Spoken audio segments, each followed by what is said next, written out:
शुमाइला नियाज़ी की so called fame उनके किसी पॉजिटिव या मीनिंगफुल काम की वजह से कम, बल्कि सिर्फ उनकी बोल्ड इमेज की वजह से ज़्यादा है। अगर वो अपने प्लेटफॉर्म से ख़वातीन को, लड़कियों को नॉलेज, स्किल्स या कोई कंस्ट्रक्टिव इंफॉर्मेशन देने पर ज़्यादा फोकस करती तो उसे अप्रिशिएट किया जा सकता है।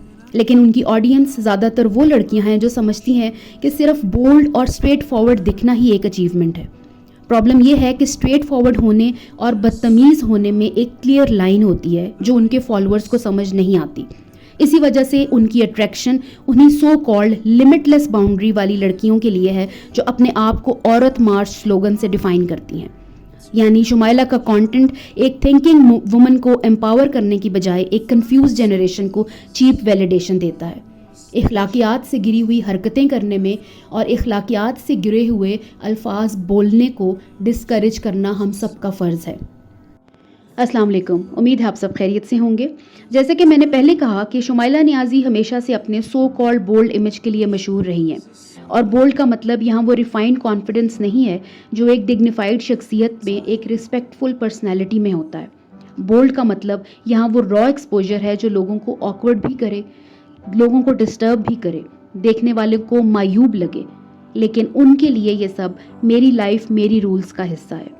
लोग कुछ भी कह लें, जितना मर्जी क्रिटिसिज्म हो, लोग जितनी मर्जी आके उनको एडवाइस करें, जितना मर्जी आके सजेस्ट करें, लेकिन उनका अपना स्टेटमेंट होता है, दुनिया फजूल बोलती है, मैं वही करूँगी जो मेरा दिल करेगा। और लोगों को मुख्तलिफ किस्म के जवाब देने में वो इखलाकियात से भी गिर जाती हैं। लेकिन सवाल ये है कि दिल करे तो क्या इंसान हर वो चीज़ करे जो सोसाइटी की एथिकल बाउंड्रीज़ को क्रॉस करे, हर पर्सनल मोमेंट को पब्लिक स्टेज पर ले आए? बाकी तौर पर और मजहबी तौर पर जो काम घरों तक महदूद होने चाहिए उनको लाकर आप लोगों के सामने रख दें। बात करते हैं इनकी रीसेंट इंस्टाग्राम स्टोरी की। एक क्लिप, एक तस्वीर जहां उनके हस्बैंड कुछ हाई लेवल रोमांटिक जेस्चर कर रहे थे। ये तस्वीर आप देख भी सकते हैं स्क्रीन पर। और ऑनेस्टली जब मैंने देखा तो पहला सवाल ये आया, what exactly was the purpose of this? ये रोमांस जो आपके बेडरूम का प्राइवेट एलिमेंट है उसको पब्लिक प्लेटफॉर्म पे शोकेस करके इनको क्या हासिल हुआ? क्या ये लोगों को प्रूव करना चाहती हैं कि हम दोनों का रिश्ता बहुत लविंग है? क्या ये लोगों को मैसेज दे रही हैं कि मेरा हस्बैंड मुझसे बहुत प्यार करता है, या मैं उसके लिए बहुत इंपॉर्टेंट हूँ, या we are made for each other, मुझे अब मेरा राइट मैन मिल गया? क्या ये बेसिकली अपने एक्स हस्बैंड को ये दिखाना चाहती हैं कि तुम दुनिया के एक फजूल इंसान थे, तुमने मेरी ज़िंदगी जहन्नम की और अब मैं पुरसकून हूँ, अपनी ज़िंदगी इंजॉय कर रही हूँ? इस तरह के क्लिप्स को अपनी इंस्टाग्राम स्टोरीज बनाकर कभी स्विमिंग पूल में ये मियाँ बीवी और बच्ची एक दूसरे के साथ चिपके हुए नजर आते हैं, कभी किसी और जगह ये एक दूसरे के साथ चिपक के बैठे होते हैं, कभी इनको खाना काबा जैसी जगह पर जाकर रोमांस याद आ जाता है और कहने को ये अपना उम्रा जर्नी शेयर कर रही होती हैं, और उसके 2 ही दिन बाद सेमी नेकेड होकर बीच पर घूम रही हैं और ऐसी बेहुदा हरकतें कर रही हैं कि इंसान सोचता है कि 2 दिन पहले क्या करके आई हैं और 2 दिन के बाद ये लोग क्या कर रहे हैं। तो गरीब इनडिसेंट हरकतें करके शायद लोगों को ये तासुर देना चाहती हैं कि हैप्पीली मैरिड।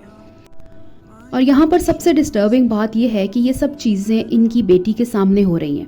पब्लिकली इंटीमेट होना सिर्फ इनकी प्राइवेसी का मसला नहीं है, ये इनके घर के अंदर के कल्चर का भी मसला है। Romance between husband and wife is very beautiful but it is sacred. It is not a theatre performance for strangers to clap at. मैं ये कभी भी नहीं कह रही कि हस्बैंड वाइफ के बीच क्लोजनेस गलत है, बिल्कुल नहीं, लेकिन उस क्लोजनेस को क्राउड के बीच में डिस्प्ले करना एक रिस्पेक्ट, एक डिग्निटी का लॉस है। हर रिश्ते का अपना एक तकद्दुस होता है, एक प्राइवेसी होती है जो जब भी कैमरे के सामने एक्सपोज होती है तो वो अपने आप को चीप स्पेक्टिकल बना देता है। और ये सब बात समझना बहुत ज़रूरी है आजकल के ख़वातीन के लिए, आजकल की लड़कियों के लिए। अगर अल्लाह ताला ने ये पर्सनल मोमेंट्स, ये इंटीमेट एक्ट्स को ओपनली शेयर करने की इजाज़त दी होती तो फिर दुनिया का हर शख्स अपने बेडरूम की बाउंड्रीज़ को सड़कों पर क्रॉस कर रहा होता। प्रॉब्लम सिर्फ शुमाइला नियाज़ी नहीं है, प्रॉब्लम ये है कि ऐसे कंटेंट क्रिएटर्स को फॉलो करने वाले लोग उन्हें वैलिडेट करते हैं। ऐसी वीडियोस पर लाइक्स आते हैं, ऐसी स्टोरीज़ के ऊपर बेतहाशा हार्ट्स जाते हैं, कमेंट्स आते हैं, और फिर वो समझते हैं कि लोग एंजॉय कर रहे हैं तो चलो और करते हैं। ये एक साइकिल है जो तब रुकती है जब ऑडियंस खुद बोल्डनेस, फहाशी, वल्गैरिटी के बीच का डिफरेंस को समझे। सो प्लीज़ डिस्करेज करें ऐसी व्लॉगर्स को, ऐसी कंटेंट क्रिएटर्स को, डिस्करेज करें ऐसे कंटेंट को, کیونکہ یہ صرف ایک پرسنل چوائس کا مسئلہ نہیں ہے، یہ سوسائٹی کے مورل انوائرمنٹ کا بھی مسئلہ ہے۔ بولڈنس اور بے حیائی میں ایک فائن لائن ہوتی ہے، اور جو اس لائن کو کراس کرتے ہیں انہیں گلیمرائز نہیں، آئسولیٹ کرنا چاہیے۔ ڈگنیٹی، گریس، رسپیکٹ وہ چیزیں ہیں جو کبھی بھی چیپ ایکسپوجر سے ریپلیس نہیں ہو سکتی، اور اس کی بہت ساری مثالیں اس وقت آپ سوشل میڈیا پر دیکھ سکتے ہیں۔ آخر میں یہ سوال اٹھتا ہے کہ بولڈ امیج سے زندگی کی اصلی اچیومنٹ پروو ہوتی ہے یا صرف سوشل میڈیا کا ایک تماشا بن جاتا ہے؟ اپنا خیال رکھیے گا۔ اللہ حافظ۔